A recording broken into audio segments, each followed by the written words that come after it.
ኃጢአት ከሰራን በኋላ እንደዚህ እንድናስብ ስለሚያደርገን ቅዱስ ዳዊት ምን ይላል? እግዚአብሔር የወደቁትን ያነሳል ይላል። ኃጢአት በራሱ ያደክማል፣ ኃይል ያሳጣል። ካለብን ኃጢአት ነፃ እንዳንወጣ ለማድረግ በጣም በብዙ ይደክማል። ሰዎች ራሳቸውን እየወቀሱ ብቻ እንዲኖሩ ነው የሚያደርገው። ከባዱ ኃጢአት እግዚአብሔር አይምረኝም ብሎ ማሰብ ነው። በስመ አብ ወወልድ ወመንፈስ ቅዱስ አሐዱ አምላክ። ተወዳጆች እንደምን አላችሁ? በያላችሁበት ሰላም እግዚአብሔር ከእናንተ ጋር ይሁን። ይህ ሰዋስው ሚዲያ ዩቲዩብ ቻናላችን ነው። ለዩቲዩብ ቻናላችን አዲስ ከሆናችሁ የዩቲዩብ ቻናላችን ለመንፈሳዊ ችግሮቻችን፣ ለስጋዊ ችግሮቻችን መፍትሄ የምናገኝበት የዩቲዩብ ቻናላችን ነው። ሰብስክራይብ በማድረግ ቤተሰብ ሆኑ። ለዛሬ ከመዝሙረ ዳዊት ወጣ ብለን አንድ የእግዚአብሔርን ቃል አንስተን የምንነጋገር ይሆናል። ይሄውም እናንተ ከጠየቃችሁኝ ጥያቄ በዛውም አንዳንድ ነገሮችን አንስተን ለመማማር እንዲሆነን ብዬ ነው። የመዝሙረ ዳዊት ጥናት እንደጀመርን ይታወቃል። እሱንም ጥቅሙን እንቀጥላለን። የመዝሙረ ዳዊት ጥቅሞችን ጥናት እንቀጥላለን። በየመሃሉ ግን አንዳንድ ቪዲዮዎችን በእንደዚህ እኛን ራሳችንን የሚያስተምሩና ተስፋ የሚሰጡን የእግዚአብሔርን ቃሎች ደግሞ አብረን የምናማማር ይሆናል ማለት ነው። እግዚአብሔር ከጅማሬ እስከ ፍጻሜ አብሮ እንዲሆን ቅዱስ ፈቃዱ ይሁንልን። ለዛሬ በመዝሙረ ዳዊት 146 ከቁጥር 8 ላይ ባለው ቃል የምንነጋገረው ይህ ቃል ምንድነው የሚለው? እግዚአብሔር የወደቁትን ያነሳል ይላል። የወደቁትን በምህረትና በቸርነት የሚያነሳ እግዚአብሔር አምላካችን ብቻ ነው። ማንሳቱም ደግሞ ለዘላለምና እንዳይወድቁ አድርጎ የሚያነሳ እግዚአብሔር ብቻ ነው። ሰዎች ለጊዜው ሊያነሱን ይችላሉ። ስብራታችንን፣ የውስጣችንን የመንፈስ ስብራት ግን መጠገን አይቻላቸውም። እግዚአብሔር የወደቁትን ያነሳል ሲል ነቢይ እግዚአብሔር ቅዱስ ዳዊት እረኛ ሆኖ እንኳን ጠላት የነበረው ነበረ። በእረኝነት ዘመኑ ሁሉ ጠላት ያልተለየው ነው። ምክንያቱም ጠላት የዛሬውን ሕይወታችንን ሳይሆን የነገን ሕይወታችን ስለሚመለከትና ዛሬ እንደዚህ ካደረገ ወደፊት ሌሎችን ብዙዎችን ነፃ ያወጣል ብሎ ስለሚያስብ ነው። ስለዚህ ቅዱስ ዳዊት እረኛም ሆኖ ጠላት ያልተለየው ነው። የእረኛ ጠላት አለው ወዳጆቼ። እረኛም ሆኖ ጠላት ያልተለየው ቅዱስ ዳዊት ነበርና እግዚአብሔር የወደቁትን ያነሳል አለ። እየተሳደደ እግዚአብሔርን ያመሰግን የነበረ ሰው ነው ቅዱስ ዳዊትና እግዚአብሔር የወደቁትን ያነሳል ሲል የመንፈስ ስብራታቸውን ይጠግናል፣ ያለባቸውን የልብ ስብራት ይጠግናል ሲል ነው ቅዱስ ዳዊት ይህንን ነገር የተናገረውና እግዚአብሔር የወደቁትን ያነሳል ማለት ካለባቸው ችግር ነፃ ያወጣቸዋል። ነፃነታቸው ነፃ ሲያወጣቸው ደግሞ ለዛሬ ብቻ አይደለም ለዘላለም ነው ነፃ የሚያወጣቸው።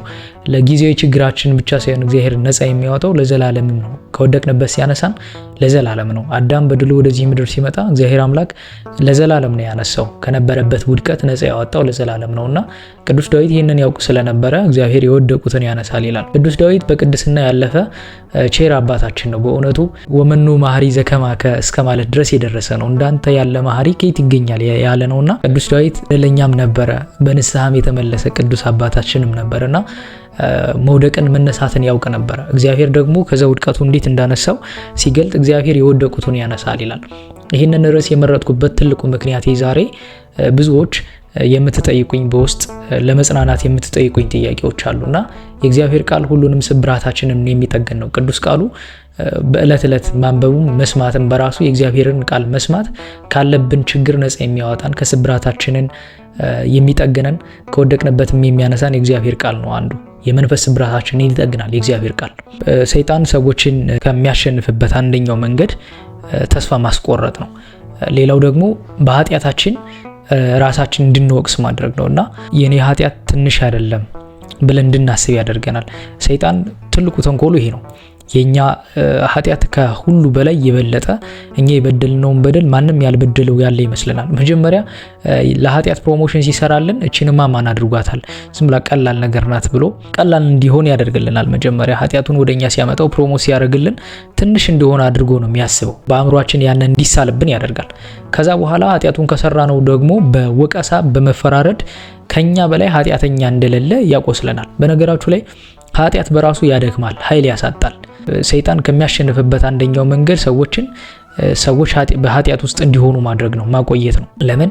ኃይላቸውን ከእግዚአብሔር ነው የሚያገኙት። ያን ኃይል ከእግዚአብሔር ካገኙ በንስሐ ከተመለሱ እንደሚታደሱ እግዚአብሔር ይቅር እንደሚላቸው ስለሚያውቅ የሚያጠቃበት ሌላኛው መንገድ በኃጢአት ውስጥ እንዲኖሩ ማድረግ ነው። ከዛ በኃጢአት ውስጥ ሆነን እንኳን ራሳችን እየወቀስን እንድንኖር እንጂ ከኃጢአታችን ነፃ እንድንወጣ አይፈልግም። ስለዚህ በመፈራረድ እኛ የሰራነው ኃጢአት ከሰዎች በላይ የሆነ ኃጢአት እንደሰራን ምንም ርባና እንደሌለን እግዚአብሔርም ይቅር እንደማይለን ሁሉም ተስፋችንን ያጨልመዋል።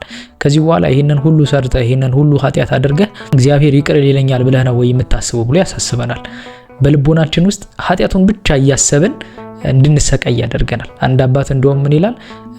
የሚያጠቁህን ሰይጣን እያሰብክ ተስፋ ከምትቆርጥ የሚያግዙህን መላእክት እያየህ ብትተጋ ይሻላል ይላል። በአጠቃላይ እኛ ተስፋ የምናደርገውን እግዚአብሔርን እንዳንመለከት ያደርገናል። ስለዚህ በኃጢአታችን ውስጥ ሁነን እግዚአብሔርን ከመዘከር እግዚአብሔርን ከማሰብ ተዘክሮተ እግዚአብሔር ይባላል አይደል? እግዚአብሔርን ከማሰብ ይልቅ ኃጢአታችን የሰራነው ኃጢአት እንደሚበዛ እኛ የሰራነው ኃጢአት በጣም ትልቅ እንደሆነ እግዚአብሔር ይቅር እንደማይለን እንድናስብ ያደርገናል። በነገራችሁ ላይ ሰይጣን ኃጢአት ሲያሰራ ሁለት ነገሮችን ነው ወደኛ ይዞ የሚመጣው። የመጀመሪያው ኃጢአቱን ቀለል አድርጎ ያሳየናል። ኃጢአቱን ከሰራን በኋላ ደግሞ ከባድ እንደሆነ ያደርገዋል። ያ ማለት በኃጢአት ውስጥ ሆነን እንድንኖር ኃጢአቱን ከሰራን በኋላ በኃጢአት ውስጥ ሆነን እንድንኖርና ሌላኛው ትልቁ በደል ደግሞ እግዚአብሔር ኃጢአታችንን ይቅር እንደማይለን ለምን ኃጢአቱን ከእግዚአብሔር ምሕረት በላይ አግዝፎ እንድናየው ያደርገናል። እንድናገዝፈውና እንድንመለከተው ያደርገናል። ቅዱስ ዳዊት ያለው በመኑ መሐሪ ዘከማከ እንዳንተ ያለ መሐሪ የለም ይላል። እንደ እግዚአብሔር ይቅር ባይ አባት የለም። እግዚአብሔር ኃጢአት መስራታችንን ብቻ አይደለም የሚመለከተው መመለሳችንን ነው የሚመለከተው። ለምን ኃጢአት አንሰራም?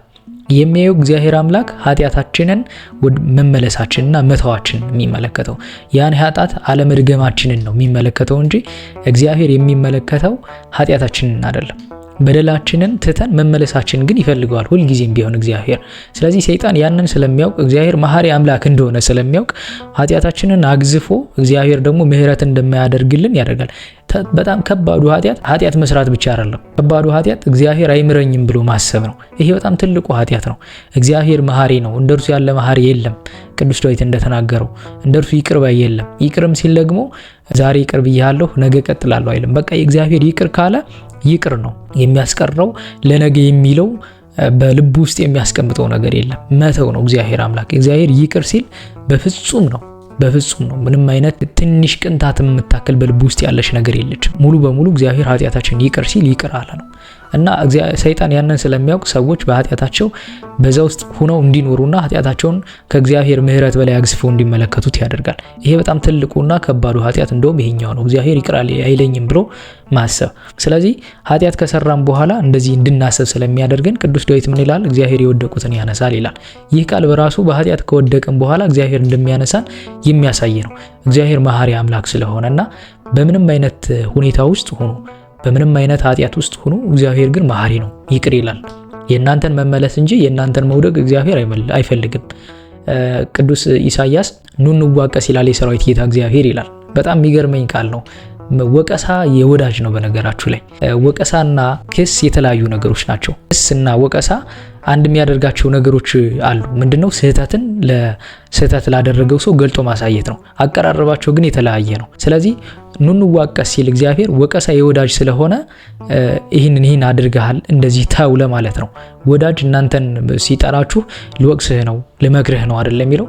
አጥፍተን ከሆነ እንደዚህ አድርገሃል ይህን ነገር ስህተት ነው ብሎ ነው የሚነግረን። ክስ ግን እንደዚህ አድርገሃል አንተ እንደዚህ ያደረግከው እያለ በህሊና በልባችን ውስጥ ቂም እንዲኖር እስከሚያደርግ ድረስ ነው የሚወቅሰን። ጠባሳ እስኪኖር ድረስ ነው። ክስ በራሱ የሰይጣን ነው የሚባለው ለዛ ነው። ወቀሳ ደግሞ የመንፈስ ቅዱስ ነው። ለምን ኑ እንዋቀስ ካለ እግዚአብሔር እንዲህ አድርገሃል ይሄን ተው አይጠቅምህም ለማለት ነው። ስለዚህ ኑ እንዋቀስ ይላል የሰራዊት ጌታ እግዚአብሔር ይልና ወቀሳው ደግሞ ካለንበት ችግር ነፃ የሚያወጣን እንጂ በክስ እኛን የሚመርዝ አይደለም። ሰይጣን ግን ሆን ብሎ እኛን ይከሰናል። በአእምሯችን ይከሰናል፣ በሰራነው ኃጢአት ውስጥ ይከሰናል። ስለዚህ ከዛ ነገር እንዳንወጣ የሚያደርገን ነገር ወደኛ ህይወት እንዲመጣ ያደርጋል ሰይጣን ማለት ነው። ስለዚህ እግዚአብሔር ግን ሲወቅሰን ኑ ነፃ ላውጣችሁ፣ ኑ ካላችሁበት ከወደቃችሁበት እስራት ከታሰራችሁበት እስራት ለፍታችሁ ከወደቃችሁበት ላውጣችሁ ብሎ ነው እግዚአብሔር የሚወቅሰንና የወደቁትን እግዚአብሔር ያነሳል ይላል። በሌላኛው አንቀጽ ላይ ደግሞ እንደውም በመዝሙር 145 ላይ ምን ይላል? ከቁጥር 14 ላይ እግዚአብሔር ይላል በቃሎቹ የታመነ ነው፣ በስራውም ሁሉ ጻድቅ ነው። እግዚአብሔር የተፍገመገሙትን ሁሉ ይደግፋቸዋል፣ የወደቁትን ሁሉ ያነሳቸዋል ይላል። እግዚአብሔር በቃሎቹ የታመነ ነው፣ የማይታበይ አምላክ ነው። አባቶቻችን የገባውን ቃል ኪዳን የማይረሳ ነው። እንደውም ቅዱስ ዳዊት በመዝሙር 35 ላይ ምን ይላል? እግዚአብሔርን አመስግኑ ይልና ምሕረቱ ለዘላለም ነውና ይላል።